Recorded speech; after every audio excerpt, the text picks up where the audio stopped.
Hi everyone, I'm Airier, and today we look at Overly Sarcastic Productions History Summarized, The Leaning Tower of Pisa. This just came out 2 days ago, and I'm kind of fascinated about this because, one, I know about the Leaning Tower of Pisa. I got an Italian family. They like to up the things you know about Italy, except never actually go into anything in detail, because then you have to answer questions like, hey, why is our family Sicilian, and why don't we ever talk about it? And then they never said anything more, so I have no idea whatever that follows from. Also, I probably should never ask. More importantly, though, I do know about this because it's this really cool tower that's huge, ancient, and looks like it's about to fall over, which is funny because, according to current reporting, it's starting the process of finally falling over. I'm not sure if Blue is going to be bringing this out or not, and I want to see just what the history about this is, why it didn't fall over, why they didn't knock it over, and if he touches on anything more recent, what's going to happen next would be fascinating. Basically, I'm geeking out about history stuff that I just really love in general. Also, I have no idea what the tower was used for, so that's also kind of fascinating, and I just want to find out. You guys know the deal. Link below video. Hit it up. Let's get started. It's impossible to be correct about everything all the time, but in those rare I disagree. I'm a random person on the internet. I am always right, especially when I'm not. fleeting moments when our human shells fail us and the feeble chains of our mortality hold us back from complete factual accuracy. You're telling me you've written several treatises on ethics and metaphysics, but are wrong about how many teeth women have because you didn't even check. Sir, are you for... Seriously? I mean, I'm wrong about how many teeth anyone has because I make a point never to check. That's creepy. But you wrote about it specifically and you never checked. I'm sorry, that's actually just weird. Would that be Plato and Aristotle?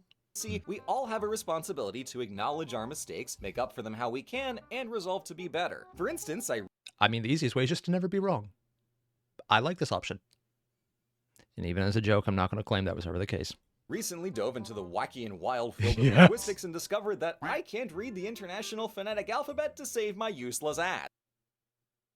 There's an International Phonetic Alphabet? I'll be honest, I was going to say this is Greek to me, but for all I know, this actually might be Greek. Wow, as I this just gave me mistakenly stress. mispronounced the name of Venice in its local Venetian language. I know, what a dumbass. It should be something like Venezia, but I instead called it Venisa. Oh no! Oh no indeed, me from a month ago. You were wise beyond your years. Now as penance for my callous blunder, I promise you won't hear a peep out of me about Venice Nothing to until I see learn enough here. to write a book on it. But that's just one example. I mean, if he actually wrote a book about Venice, I would unironically buy that. Mostly as a gift because I have family members who are absolutely obsessed about Venice. I mean, most of Rome and Italy and Sicily, which they never talk about. And again, that's just a running theme. But if there was anything about Venice, I would have to throw money at it. I mean, if my family members see this video and I don't later buy the book he writes, I will find out. Shoes, cement, and water might be involved, but we're going to ignore that. As the real subject of today's video is the Leaning Tower of Pisa, a building I have there's actually a guy at the top. There's multiple people at the top. Well, look at it. Can't even stand up straight. Yeah. Dummy. The fact that it didn't fall over is more impressive. I'm here to admit I was wrong. I have grown, learned, honed my eye for architecture, and am ready to say that it's actually a very well-designed building. So, to atone for my lack of taste... Oh, did he... See, I knew that the sand underneath it was the reason it settled wrong, but the building itself looked fascinating. And uncover the story of Italy's most memed-on tower, let's do some history. Now, the name Pisa derives from the Latin pisae and is suspected to come from the Etruscan word for mouth, as it sits right at the mouth of the Arno River right by the Tyrrhenian Sea. And this aquatic access went to good use, as Pisa was... And that would make sense why they had a tower there, because if you have water access, you want to see if anyone's coming up it. Among Italy's premier maritime republics from the 10 to 1200s, alongside Ancona, Amalfi, Genoa, and, Lagoon Town. Those last two effectively owned the Mediterranean. Oh, you know, he was getting flack for Vanessa. Lagoon Town is probably going to get him even worse. He's just digging the grave at this point. By the 1300s, but the early centuries were an intense competition for military and mercantile power. In 1060, Pisa scored a victory in their first major battle with Genoa and followed up on that win by muscling into the Adriatic Sea to challenge the Lagoon Boys. Like its fellow merchant republics, many of Pisa's big payouts came not from trade, but from raid, as they were enthusiastic participants in the First Crusade, pirates. happily carting off plunder from Byzantine islands and Levantine cities on their way to... It is abundantly not. So we're literally looking at the Leaning Tower of the pirates. I never knew that.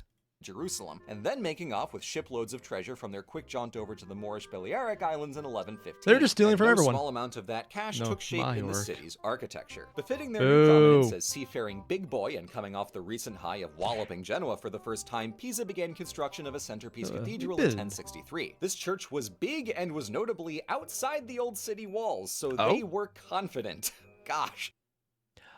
Because they were actively pirating everyone and just got a battle against an enemy who had beat them all the times before. So outside of the walls would be like saying, you're never getting in close enough. How has this place never been destroyed? Like, just on principle. Like, damn. I'm assuming they all saw the tower and thought, never mind, we don't need to do anything. Kicking Genoa's ass must have been one heck of a thrill. So what were they so excited to build? Well, in the 8 to 1100s, the vogue of the day was Romanesque, a medieval style of church design loosely inspired by Roman architecture, hence the name, and characterized by the use of round arches, thick load-bearing walls, small windows, and minimal ornamentation. I know that the small windows were actually a heat-saving measure, specifically so it's cooler on the inside. Because if it's really freaking hot, big stone buildings maintain the cold really well without, being impossible to see through. So you need some window. But I'm not sure if that was in this area that would apply to, because I have no idea what the climate in Pisa is. There's more to it than that, and several distinct regional varieties of Romanesque, which make categorizing it more vibes than strict science. Yeah. But whether you're looking at French... Oh, I mean, just to give an idea what he's talking about, the Romanesque is anywhere from a general basilica style, which was actually not initially a term that was used for religion, but just the central long hall with secondary halls on either side was basically a meeting place and would often be a market. That's why you've actually seen a few places in, say, France, for example, that had that style of architecture for markets. I'm pretty sure the one I'm referring to, I can't remember the name of, but it was eventually decommissioned for a new market that was built up in Paris. But more importantly, there is a lot of different styles you can get into. This is something I've actually studied because I just find it fascinating. Had nothing to do with any of my majors. It was just an extra I took because I love architecture, man. I freaking geek out over all of this. I'm the idiot who decided the best thing he could possibly do, like his 5th birthday, was to visit a Frank Lloyd Wright house, and I'm that idiot. So yeah, I'm geeking out really hard about this, and I have no chill. Or German or Italian or anyone else's, there's a general simplicity to them. Now, let me say this nicely, you can usually kind of tell that given the technology and techniques available for the time, this is all they had in the tank to design.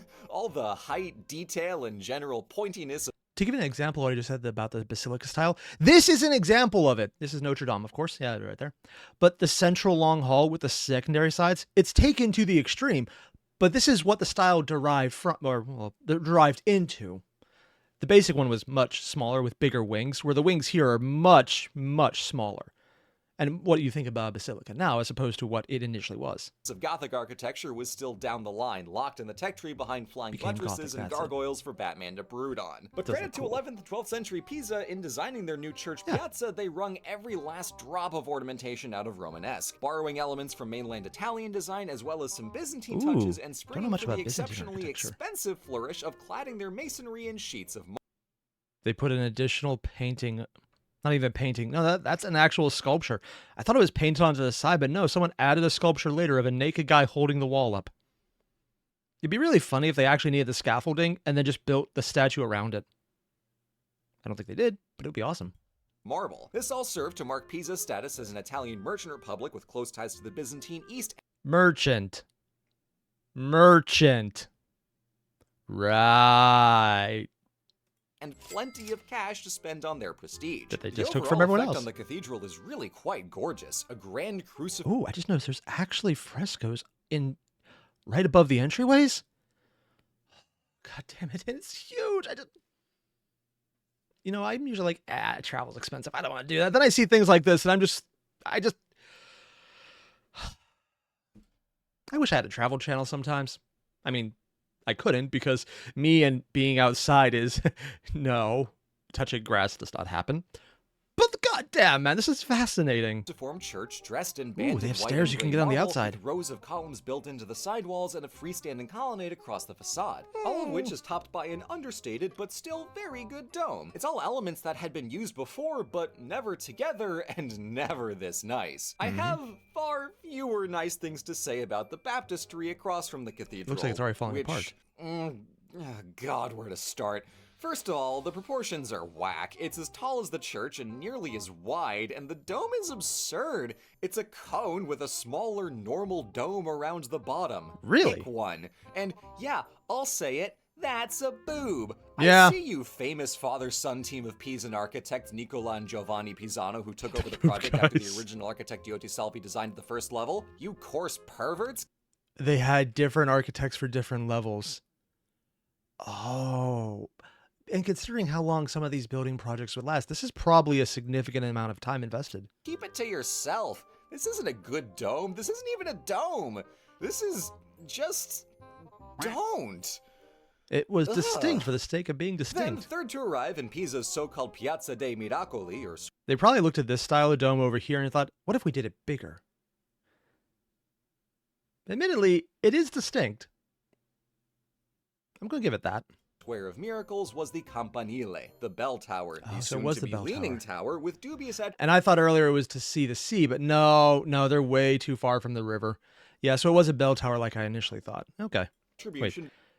The who's who of Pisa's architecture is notably vague. It's only a 2001 study that, posits Destival as the designer, which is remarkably... Wait, seriously? 2001? Oh, wow, I guess there's more history here that wasn't written down. Usually anything that came in anything Rome-related whatsoever had obsessive note-taking, so it's probably somewhere... the Vatican probably has it in a vault somewhere because they just have tons of records, and since you have no idea what it is, I can just believe they have everything.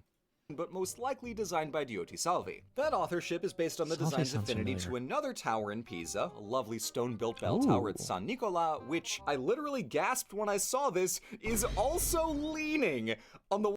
Again, isn't most of this area built on sand or land that is tilting? I can't be the only... Is that...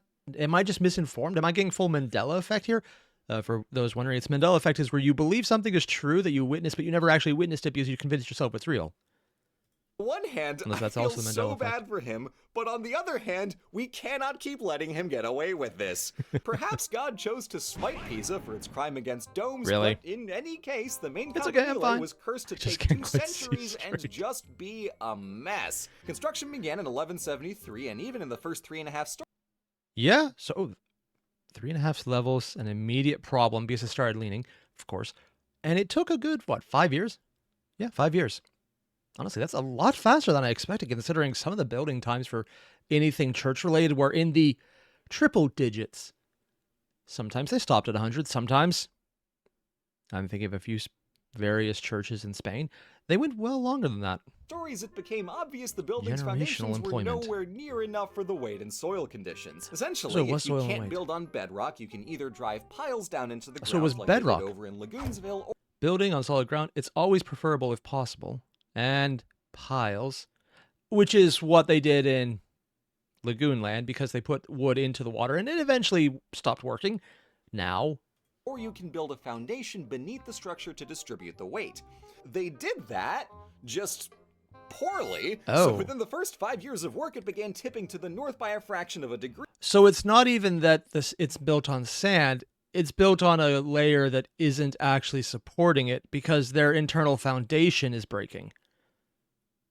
And they probably can't get under it because any weight, they'd have to support the entire building that they can't do anymore. Oddly enough, I think this entire problem where the bedrock is collapsing is something that's happening in many other cities that have larger buildings. I think, for example, the world's tallest building, the Burj Khalifa, has actually compacted the ground underneath it. I'm not sure if it's tilting, but I do believe that it actually has become an issue. And some of the other mega buildings have basically concentrated so much mass in such a small area compared to how tall it is that it is compressing the ground underneath it noticeably. So the builders compensated by angling the stones in the opposite direction. This worked a little too well because the tower started tilting a degree in the other direction. So it's actually and going the other wouldn't way. Stop. For better and worse, the project went on hold in 1178 because of near constant wars amid Italian states. And that also gives them time for it to settle. And that's also why the top section of Leaning Tower of Pisa is relatively straight, because it was added on probably last when it had more or less settled and had the least amount of weight added. If only we could be just an island. Man, that would be great. Hot rivalry of the day was between factions within the Holy Roman Empire. The Guelphs, who supported the Pope, and the Ghibellines, who supported the Emperor up in Germany. Pisa was an imperial kiss-ass Ghibelline, while their neighbors Genoa and Florence were God-fearing, Pope-loving Guelphs. I'm sorry. I don't know what came over me. I assure you that I ardently, viscerally, do not care about the investiture controversy. All that mattered is this caused 2.5 centuries of war that got in the way of the pretty tower. 2.5 centuries. So the tower wasn't completed. So they built the first part for 5 years. And then 250 years it took to be completed. God damn. And of course, Genoa being on the other side had nothing to do with wanting to take a bite out of these guys who wouldn't be on their side then. Ingardia? Can we get back to building? I don't know why I weirdly felt so strongly about that all of a sudden.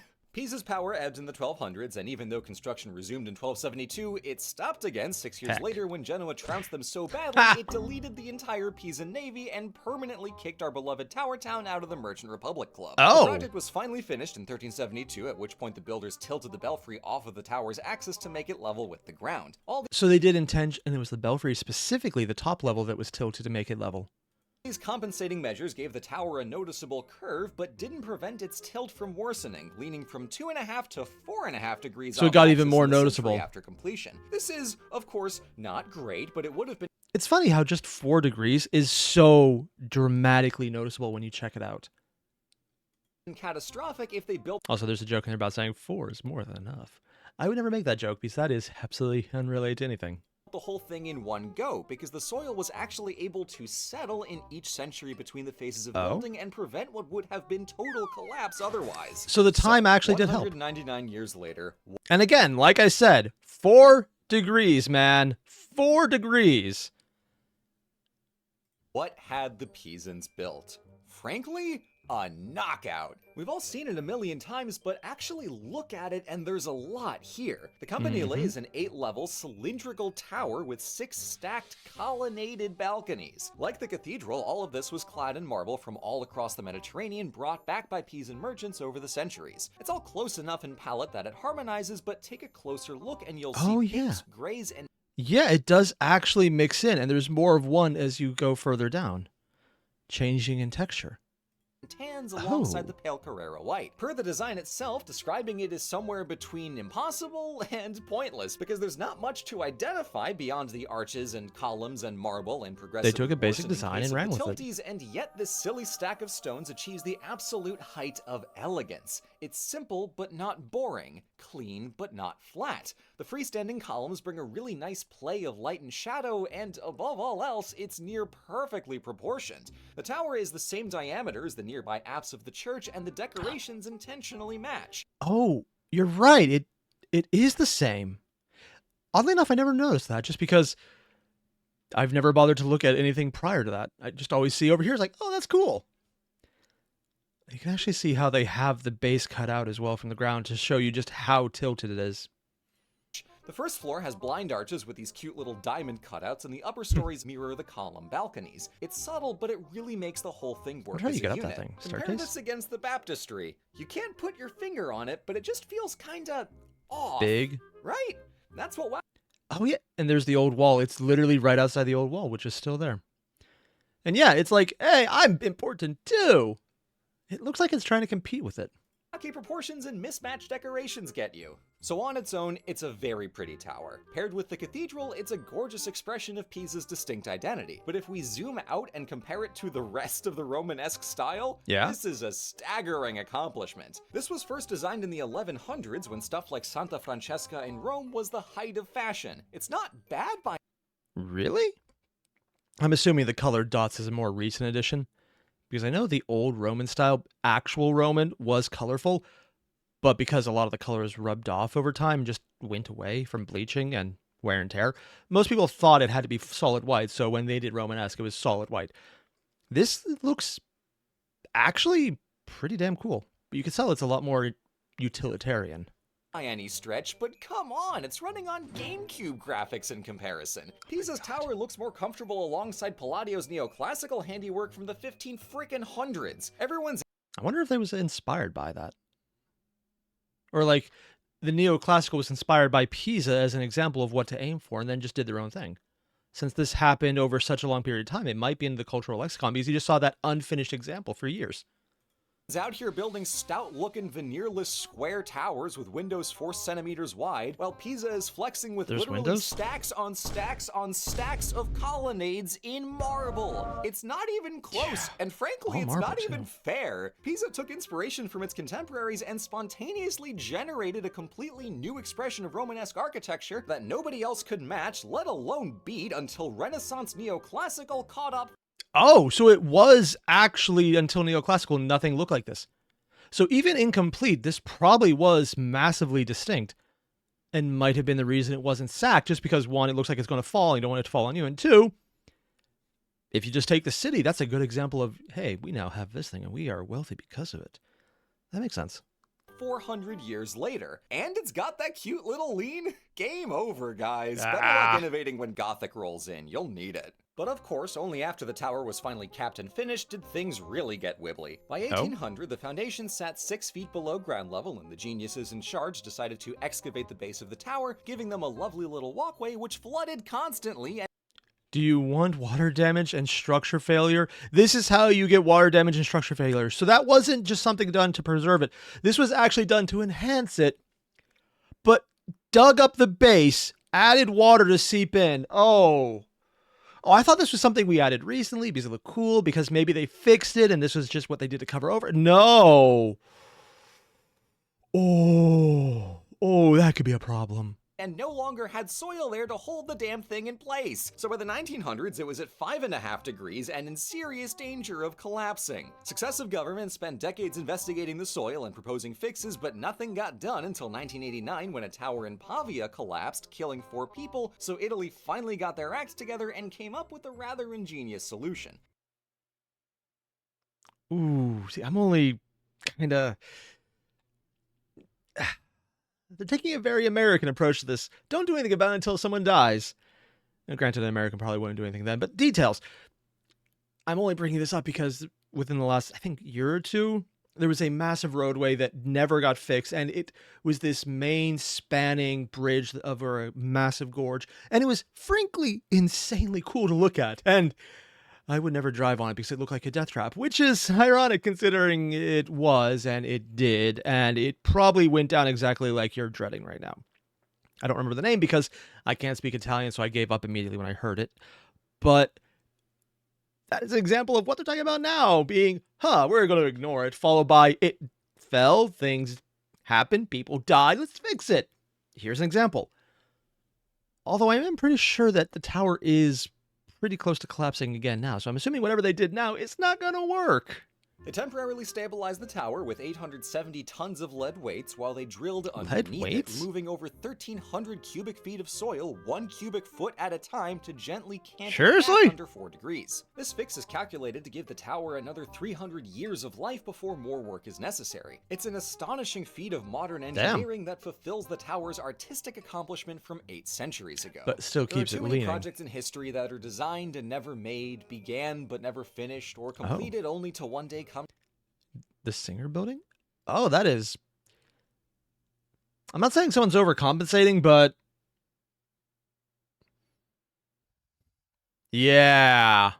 Down. But here we see a feat of medieval artistry at the perilous edge of possibility. The soil analysis showed that just a 6% increase in height or weight would have rendered the tower mechanically impossible to stay standing. That's even after accounting for the soil settling between the construction phases that stopped it from toppling back in the 11 and 1200s. So yeah, they basically lucked out on, we didn't build too high, and we just took so goddamn long, it didn't collapse on us. Yet, here in Pisa, nonetheless stands the single most radically innovative piece of Romanesque architecture in Europe. Immaculately designed, lovingly constructed, and miraculously preserved. I've never been so glad to be so wrong about architecture.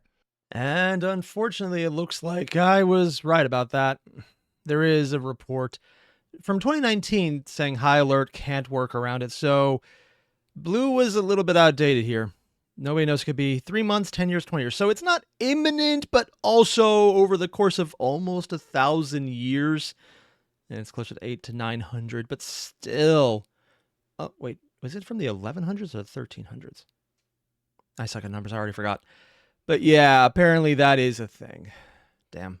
So on the one hand, everything Blue said about the Leaning Tower, that's freaking cool. I love this. I love how it just happened to have the right circumstances not to fall over, that they fixed it one way, they fixed it the other, they leveled it off, they kept getting worse, but then it got better, but they took so long that it could settle so it didn't ever get horrible, that they had a massive project starting from the 80s to fix it. And they may have given it maybe only 50 years instead of 300.